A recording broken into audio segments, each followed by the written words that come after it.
thankful sa lahat po ng sumusuporta sa amin. Lalo na't may bago kaming bahay na nasa GMA 7 po ang PBB Collab. Kaya maraming salamat. More power po sa lahat ng sumusuporta, lalo na po kay Kuya.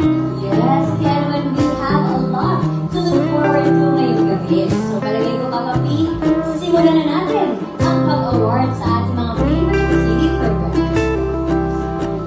Tama po sa gabi ito, sama-sama po tayong mag-celebrate